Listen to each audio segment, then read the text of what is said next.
What do you hear? It's the ticking of a fine watch. An accurate watch ticks 5 times each second. Like the engines of airplane and motor car, like the generator, like the human heart, your watch is a power plant that must operate unfailingly under an infinite variety of conditions. Yet, unlike our heartbeat, the beat of this tiny power plant must never vary.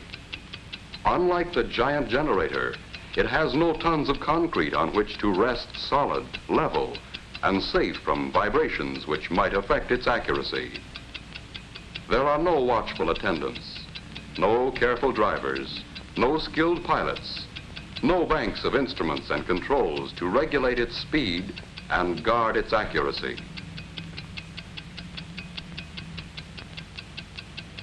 What controls the ticking of a watch? Inside, we find a beautifully poised and balanced mechanism of springs and gears, pinions and bearings. And this entire mechanism must be confined to a very small space. Still, it must run at a constant speed, never more, never less, with an accuracy that approaches perfection. Here, in a greatly simplified form, we have the 4 elements needed in every timepiece: a source of energy or power, a means of transmitting power, a dial to record the flow of power, and a way to control the power. Now let's see what these 4 elements are like in our watch. First, we'll take our watch apart.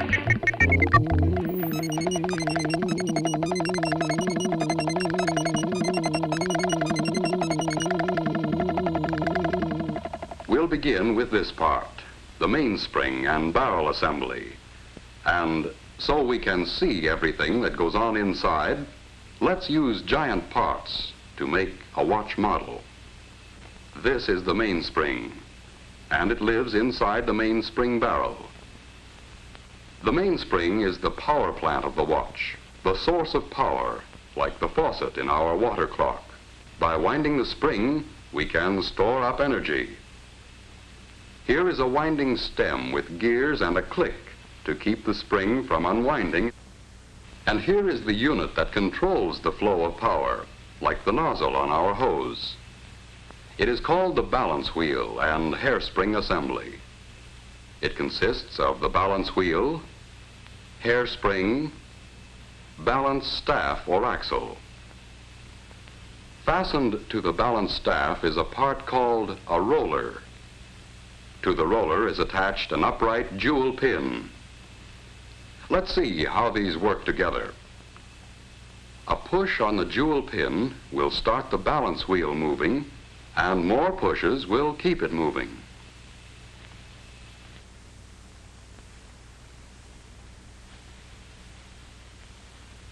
To do this job of pushing, we need this odd anchor-shaped lever called a pallet. It can be mounted so that when we move the pallet back and forth, we can apply a series of impulses to the jewel pin to keep the balance wheel in motion. Now to the pallet crossarm, we add a pallet jewel shaped like this. Here is a wheel called an escape wheel, with teeth on it so shaped that they will push the pallet jewel and jog the balance wheel into motion.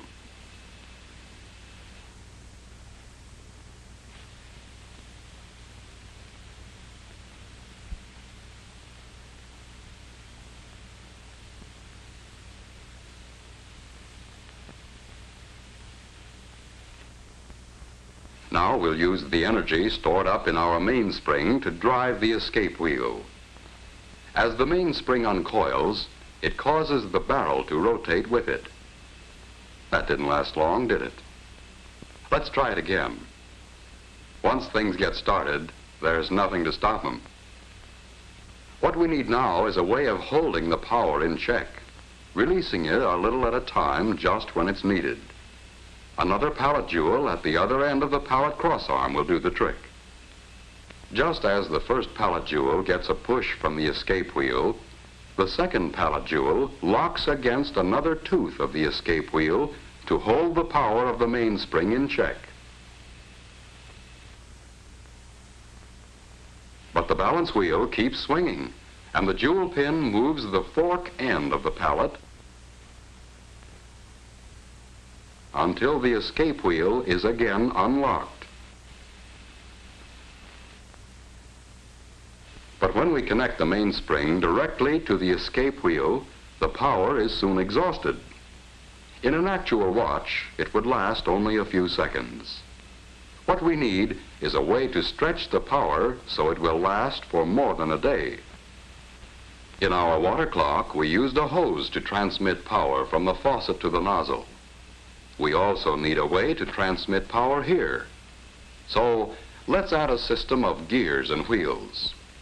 We'll stretch them out in a line instead of in their usual closely confined location in a watch. As a result, a few turns of the mainspring barrel, driven by the mainspring, will drive the escape wheel many, many revolutions, enough to last a full day and longer.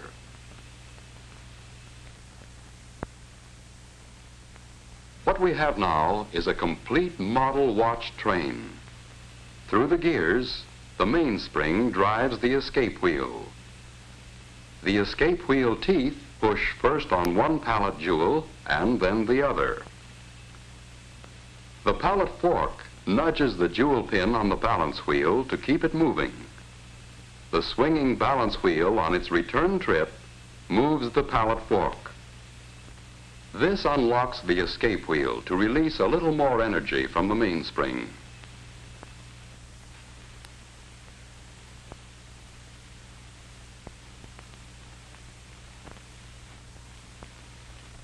Back and forth, the balance wheel swings, controlled by its small coiled spring, the hairspring, in perfect rhythm. Each swing unlocks the escape wheel so it can give an extra push to a pallet jewel, and this is passed on to the balance wheel assembly to keep the watch ticking far more steadily than any beating heart.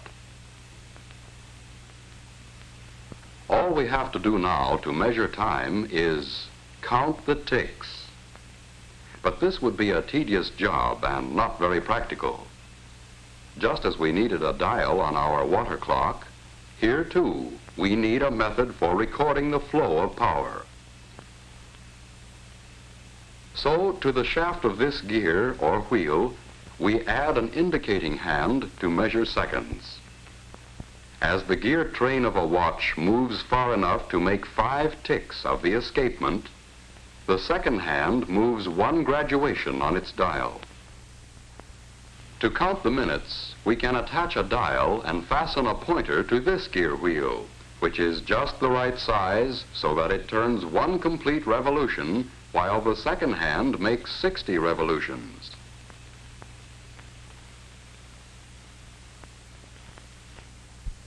And to count the hours, we can have another pointer geared just so, to move 1 complete revolution every 12 hours. Let's let our model do a bit of rearranging all by itself.